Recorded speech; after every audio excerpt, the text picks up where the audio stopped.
What is going on, everyone? Welcome back to another edition of the Vendetta Sports Media NHL Offseason Preview.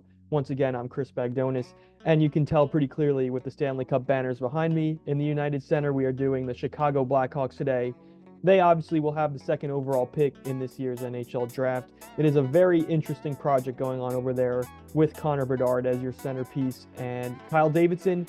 He is certainly not a perfect GM, but he's been in charge for a long time, obviously making it through all of the scandals that have taken place with the Blackhawks organization in recent years.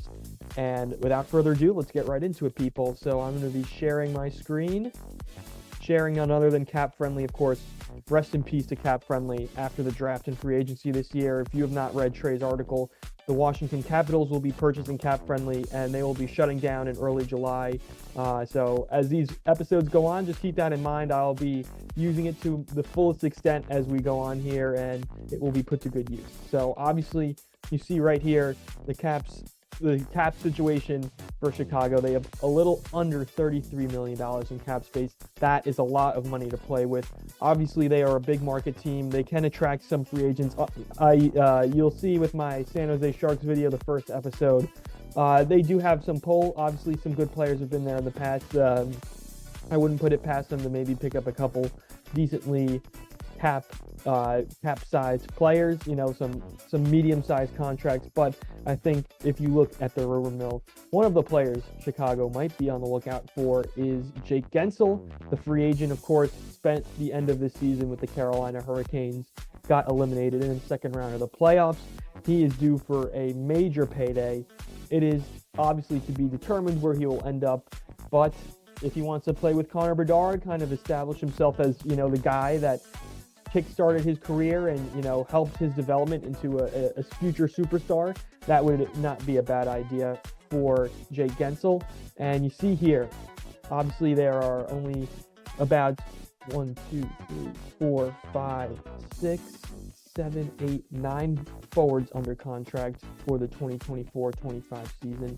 Obviously, Chicago is going to have their hands full with the free agent market and the trade market, but there's definitely going to be a lot of names that Kyle Davidson could look for, whether that's externally or internally with bringing up some new players. So it will be interesting to see how all of this shakes out in the next few weeks and months. Obviously, you see the man right here, Frank Nazar, the former first-round pick, made his NHL debut near the end of the regular season with Chicago.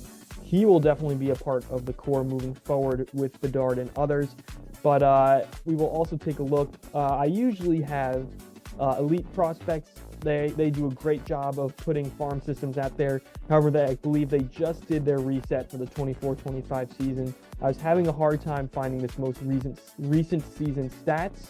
So we'll be keeping it in cap friendly for the majority of today's episode.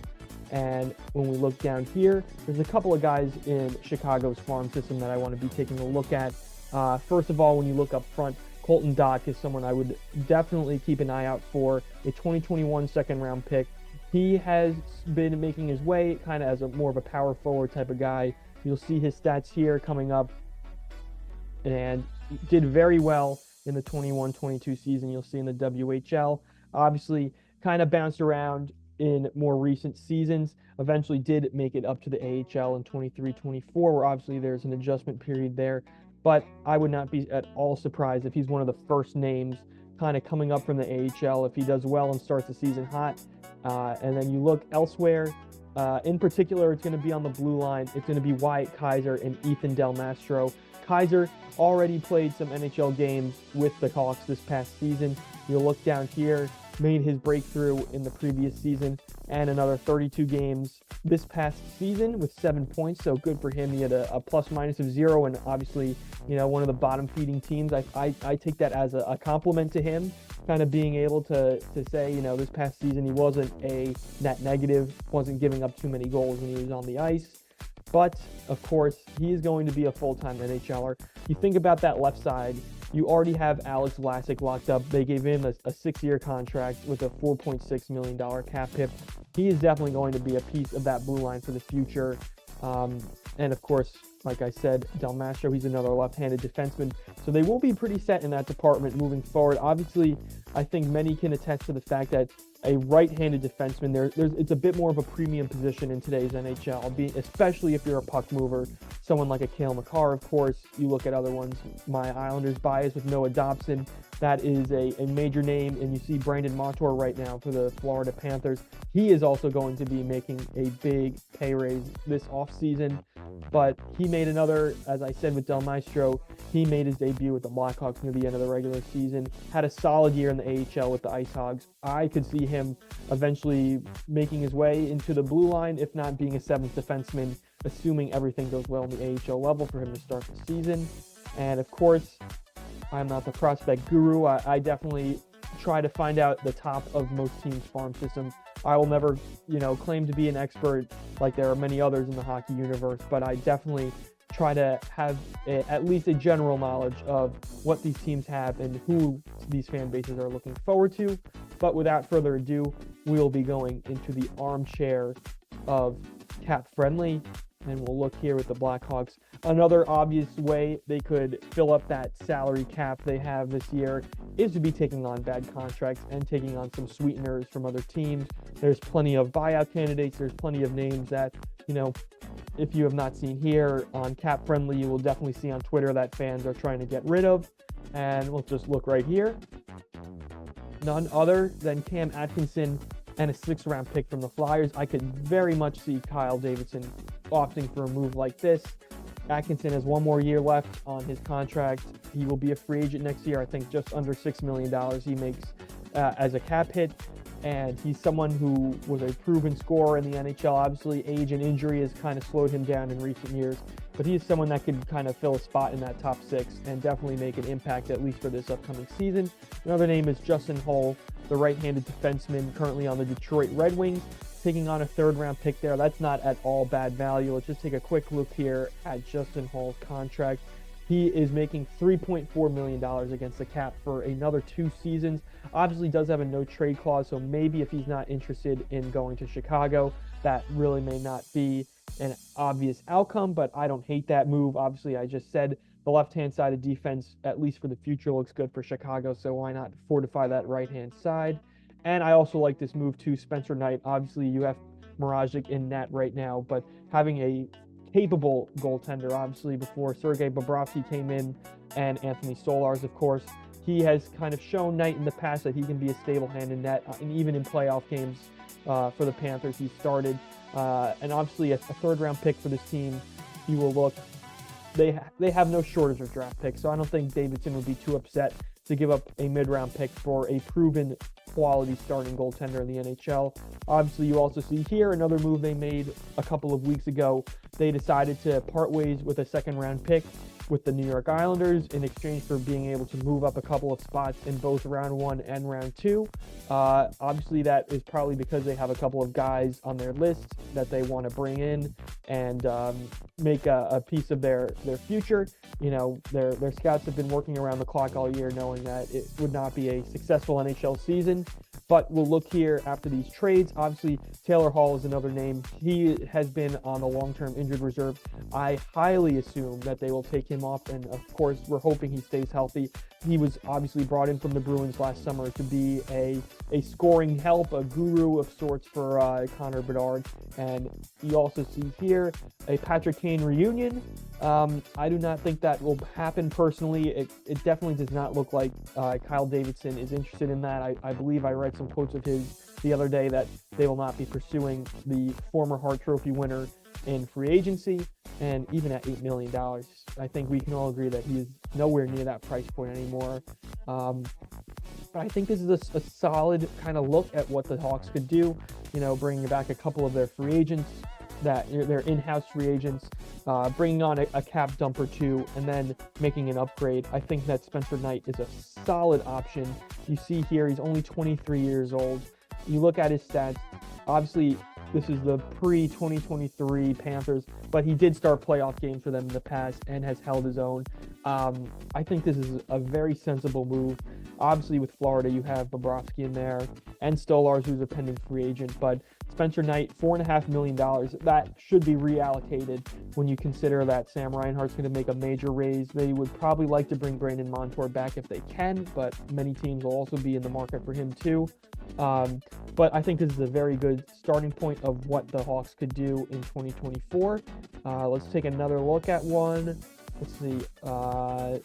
With the Leafs and the Rangers, this is a couple of trades. Let's see. The return of Marner and Trouba. All right, so this is a bit more of a risky one where you see Mitch Marner would make himself on the way to Chicago. I personally don't see the Blackhawks being a realistic destination for him. If you ask me right now, I think a team like the Nashville Predators or Vegas Golden Knights make a lot more sense for Marner, whose ambitions obviously are to win now, and of course it would be to win with Toronto, but if the Leafs and Brad Treliving want to break up the core four, then I think he'll be the first one to go out of the way. You see here they would be giving up Seth Jones, Taylor Radish, and a second-round pick.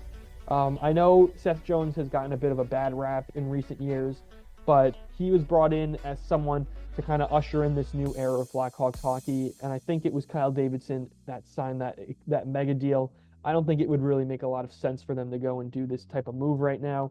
You also see Connor Murphy going to the New York Rangers, retained $2.2 million for Jacob Trouba and a first-round pick.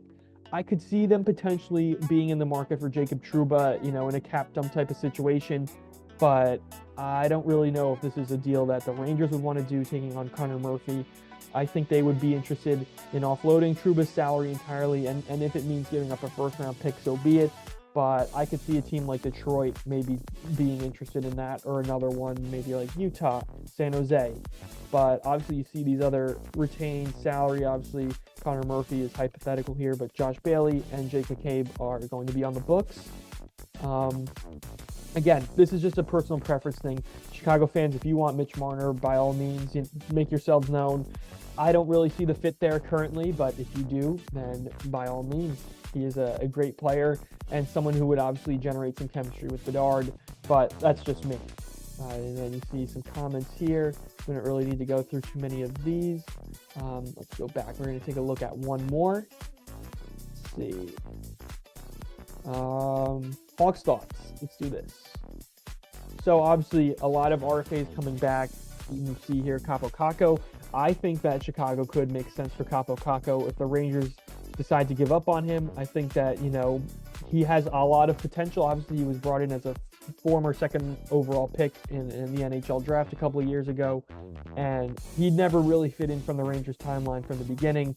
When you bring in guys like Artemi Panarin, Adam Fox, and obviously with the rise of Igor Shesterkin into arguably the best goalie in the NHL, you don't really want to turn into a player development hub, and a team more patient, a team in a position to let him develop like Chicago, I could very much see that happening. You see some other UFAs, Dylan DeMello, I like that on a one-year deal. And then once the trade deadline comes around, you can retain him. You can probably get a decent return, a pick or two this time in a couple of months next year. Sam Reinhart, again, it's more of a preference thing. I think Gensel makes a little more sense for Chicago, but Reinhart, if the deal he wants isn't on the table in Florida, who knows where he could end up. And Dakota Joshua, I think he's going to be very highly in demand. This type of physical player, this grinder, bruiser, power forward archetype of playoff performer. Obviously, he did well with the Canucks this year. That's definitely on the table. And then creative player, not really going to look at that. Wyatt Kaiser here gets traded to the Rangers for Kaapo Kakko. Kaiser's path seems to be blocked in Chicago. I think that's definitely a possibility, considering he's a young defenseman. You don't want to give young guys third pairing minutes, especially if you're not a win now team. I personally wouldn't give up on Wyatt Kaiser that quickly, but it's very interesting. It's something to consider, of course. A cap dunk for Vegas, Bill Karlsson, Logan Thompson, and a 5th round pick in exchange for a 3rd going to Vegas. I don't really know if Davidson would do that. Again, Karlsson's a good player. There's no doubting that. He's a scorer. He's someone that's been in Vegas for a long time and succeeded. But, if you're going to be taking on, let's see how much money he's got. Again, he's a good player. Obviously, you see he's graded as a second-line center. He's making $5.9 million for the next 3 seasons. I guess it's, it's splitting hairs there. I personally don't think Davidson would want to give up one of their picks this year in order to get Karlsson. Maybe I'm wrong. Logan Thompson, obviously that's someone, a future netminder, of course. Spencer Knight is someone we just went over, but Thompson is another sensible name. And of course, if you get the third out, you'll get a 5th rounder in. It's an interesting trade idea.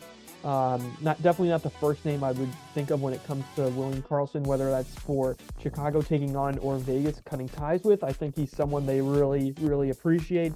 He showed his value in the playoffs last year, and who knows? Again, this is still all a roulette at this point.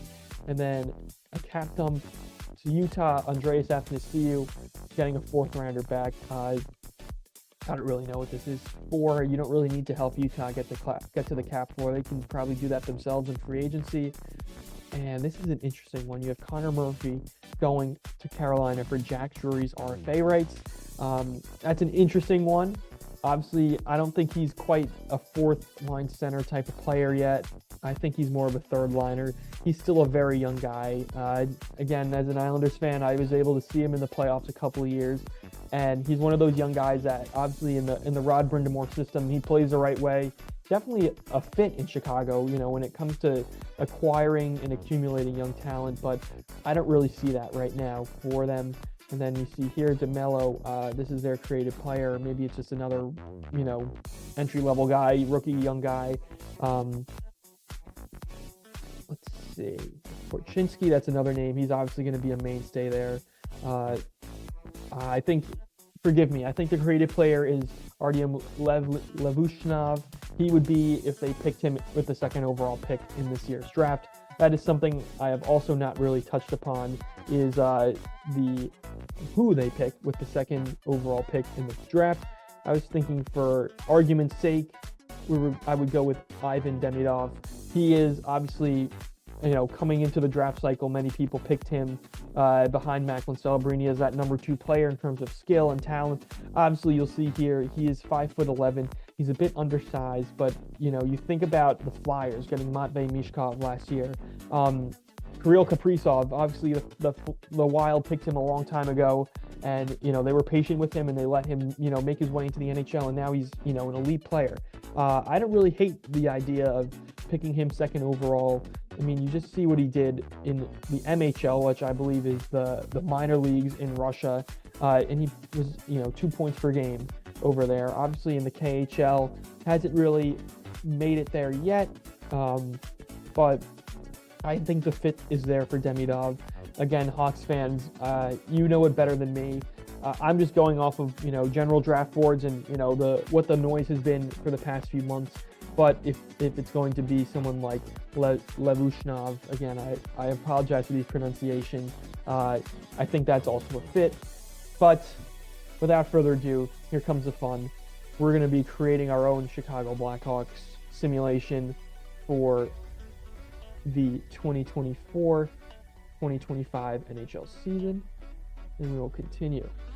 All right.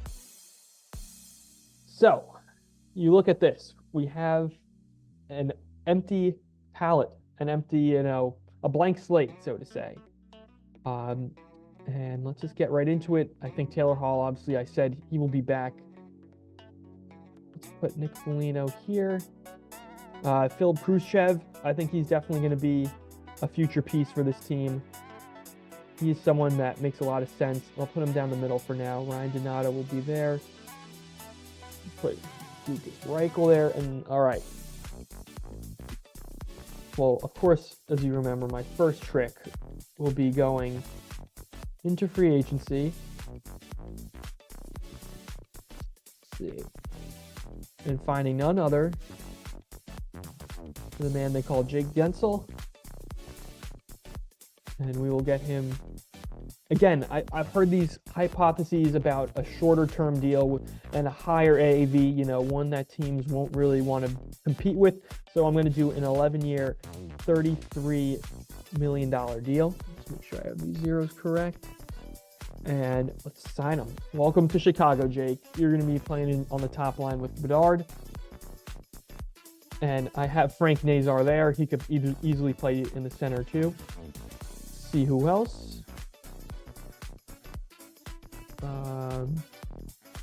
We're going to go with Wyatt Kaiser here. I think he'll play. I think Korchinski, Vlasic, and Wyatt Kaiser. I think that's a good kind of baseline. Let's do this. I think he'll start on the third pair. I know that kind of contradicts what I just said a few minutes ago, but for now, again, I think that is a sensible option. Kind of ease him into NHL play. And then who else was I thinking about? We're gonna do a trade. You saw Justin Hall earlier. I am gonna go with Jacob Trouba to the New York Rangers. I think this is a possible cap dump situation for the Rangers. Obviously, he is a Michigan native, the captain Trouba, but I don't think it's much of a argument or outcry if he goes and ends up with the Rangers. Let's see. Jacob Trouba. And let's go with, where was he? Again, this is a lot of money, $8 million against the cap for 2 years. Obviously, it won't kill Chicago's cap long term, but I think the Rangers would be paying a pretty considerable price to get out of, that money, or that cap hit. And so it would cost Chicago's RFA rights and a first-round pick, in my book. Again, use that $8 million, you reallocate it, you find a right winger to kind of fit in, with that top pairing of that top line of Chris Kreider and Mika Zibanejad. And let's trade away. Obviously, Chicago needs to come away with something there. Let's say for the Rangers, they get Ottawa's third-round pick. And boom. Jacob Trouba, Wyatt Kaiser in the third pair, and then let's find a couple of in-house free agents to bring back. And let's see, right now there's at $13 million. I think that's pretty sensible. Like they don't need to be spending up to the cap ceiling. They're in no position to do that. Let's go up here.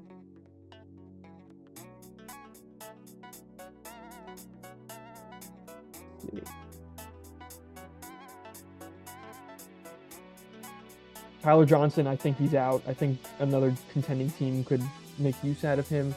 Let's say Colin Blackwell. Let's give him a 1 year, $1.1 million.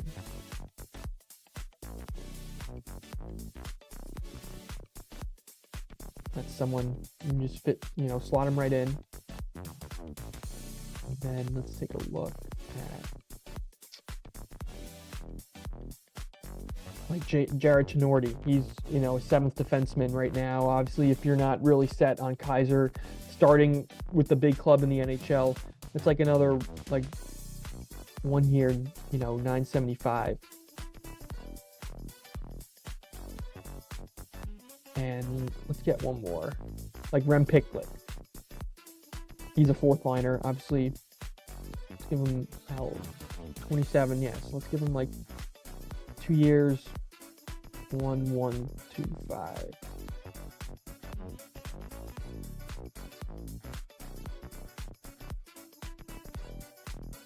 And that's, something we could feasibly see, a cap dump of sorts, maybe even another one. I don't really know if this is the year that Kyle Davidson goes big fish, big game hunting, if you say. I think that this makes a little bit more sense for what they're trying to do, both, for this upcoming season and the long term. But you see Petr Mrazek. I didn't really address the goaltending. Spencer Knight, again, I think that makes a lot of sense for them. If they wanted to say, give up a third-round pick for him, or even Logan Thompson. But again, the Knights are pretty much cap-strapped, and it doesn't make a heck of a lot of sense for them to give away a guy making less than $1 million that they could easily have a capable starter for. But again, this is one iteration of what the Chicago Blackhawks could or could not look like in 2024-25. Again, a huge thanks to everyone at Cap Friendly. You will be sorely missed by myself and much of the NHL community. Again, hope everyone's having a great summer. We will be in with more NHL offseason previews coming up in the next few days and weeks. And again, keep your eyes on that Stanley Cup final. A very interesting series going on so far between the Oilers and the Panthers. But again, I'm Chris Bagdonis. This has been Vendetta Sports Media's NHL Offseason Preview, and we will see you again next time.